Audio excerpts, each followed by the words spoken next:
And with me in studio now is Mr. Tom Djokovic. He's the CEO of XsunX Incorporated. XSNX is their symbol. And Tom, always good to see you. It's great to be back. Thanks, Don. Well, I know we've been talking about the globalization of solar, and you've talked about a variety of different countries that are getting involved in things like that. And I know that's something that you're really keen on because you're having to pay attention to it from a competitive standpoint. But what's the latest in that?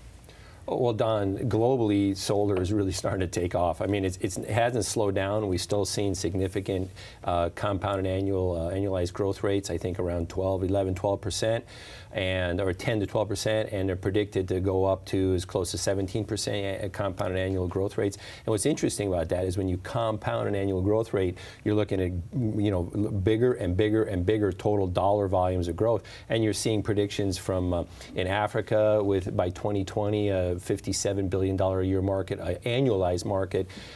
India is exploding. China's looking at a lot of potential major disasters from solar companies that aren't doing well. And so China's looked in, and they've got tremendous energy growth demands. So they're looking internally. They've gone ahead and issued some policies now for tremendous internal growth of solar applications, which is now going to put fewer exports occurring out of China, which is now going to create a larger demand for productivity in other regions. So that's why we're seeing interest from developing regions looking to us for our equipment to help them establish solar manufacturing capabilities in those developing regions. So previous to China having these problems, they were really regarded as a significant solar competitor, so to speak, on a global scale, correct? Well, they basically created a situation in which they shot themselves in the foot. Okay. There was a gold rush. They overbuilt. More claims were sold than there was available river to mine.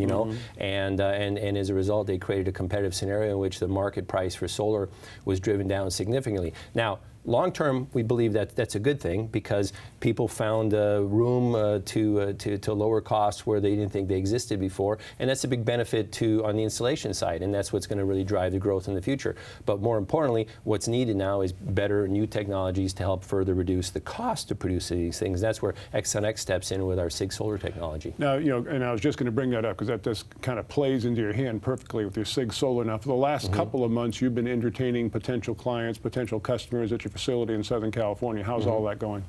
Well, we've entered in a couple of LOIs. We've said this several times, and we've had investors saying, "Hey, how come those haven't converted into finished sales yet?" And we're still working with those customers, and we're looking at these are essentially startups. They're looking at government and regional loans. They have permitting processes, planning, things like that.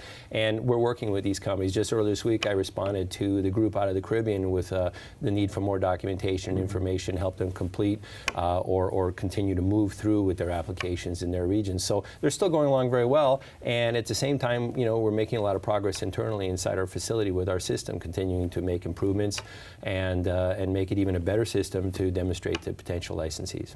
Well, it's interesting because people do hear about that. We have letters of intent going on, and they think, well, it's like going out and buying a new Chevrolet, which it is not. It takes a few months of negotiations, arranging financing. In the meantime, as you said, you're continually providing new documentation because there's other sets of eyeballs, I guess, that want to look at that. Yes, exactly. Well, I'll give you an example. In the Caribbean, the entire business model is multi-layered. It's not just simply making, getting one of our systems and making solar, CIGS-based solar cells. It's then also converting them into solar modules. It's then also deploying these solar modules in solar fields and creating the infrastructure to produce electricity.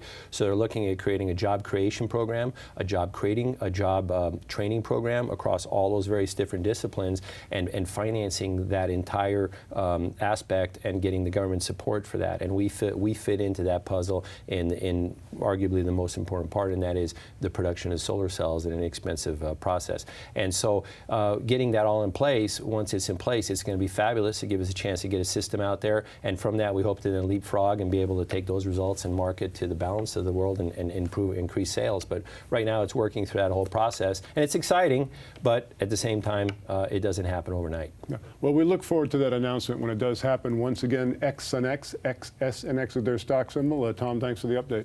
Thank you, Don.